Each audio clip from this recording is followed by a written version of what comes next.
एक और राम जी की बात सुना। हमारे मथुरापुरी के ब्रह्मर्षि थे दुर्वासा ऋषि, जमुना जी के पार रहते थे, मथुरा में पल्ली पार, मंदिर भी है उनका दुर्वासा जी, यहीं के थे। दुर्वासा ऋषि राम जी की परीक्षा लेने अयोध्या पहुंच गए, 10,000 चेलों को लेकर। 10,000 तो रहते ही थे उनके पास, अंतेवासी थे उनके, तो पहुंच गए परीक्षा लेने के लिए। और राम जी से कहा हमने अनुष्ठान किया है, तो अनुष्ठान का पालना हमको करना है, तो आप हमको पालना कराइए। तो राम जी ने कहा हाँ क्या? बोले वचन दीजिए कि जैसे पालना होगा वैसे कराएंगे। तो राम जी ने कहा हम आपको वचन देते हैं, आप जैसे चाहेंगे वैसे पालना होगा। 10,000 ब्राह्मण तो वो रोज ही भोजन कराते थे राम जी। तो कहा नहीं हम ऐसे नहीं करेंगे, पहले सुन लो, दूध का पका हुआ नहीं खाएंगे, जल में पका हुआ भोजन नहीं करेंगे, और पृथ्वी पे पका हुआ भी नहीं खाएंगे। लो, ये दुर्वासा है। बोले धरती से पैदा हुआ खाएंगे नहीं, जल में पका हुआ खाएंगे नहीं, और अग्निपक्व दूध और अग्नि इनसे भी पका हुआ नहीं खाएंगे। न अग्नि में पका खाएंगे, न दूध में पका खाएंगे, न जल में पका खाएंगे, धरती से उत्पन्न नहीं खाएंगे। राम जी बोले ठीक है। तो बोले हम जरा सरयू तक होके आते हैं, संध्या वंदन करके भोजन की व्यवस्था करो। ठीक है, चिंता मत करो, व्यवस्था हम करते हैं।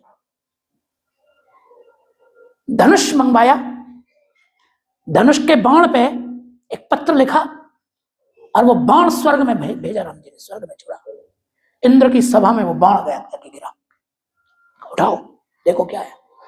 तो रघुनाथ जी का आदेश था इंद्र को कि तपस्वी ब्राह्मण की इच्छा पूरी करने के लिए मुझे अयोध्या में कुछ समय के लिए कल्प वृक्ष की जरूरत है।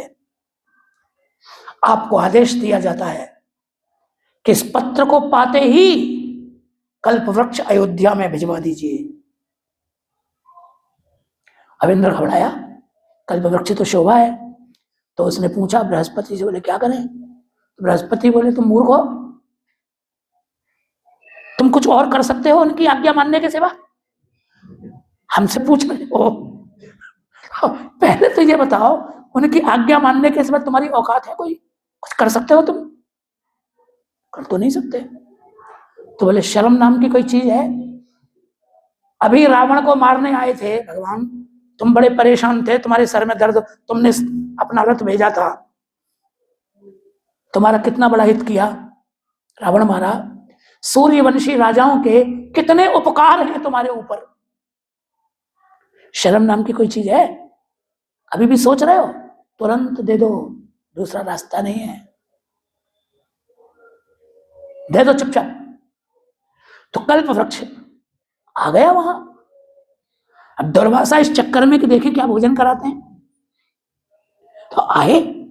राम जी ने कहा बताइए महाराज जी क्या पाएंगे? तो कहा शर्त है। बोले बिल्कुल शर्त आ गए, कैसे पवाएंगे? तो कहा कल्प वृक्ष सामने खड़ा है, आप जो कहेंगे, ना अग्नि से पका होगा, ना दूध से पका होगा, ना पानी से पका, बस आप कल्पना करो, कल्पना करते ही आ जाएगा।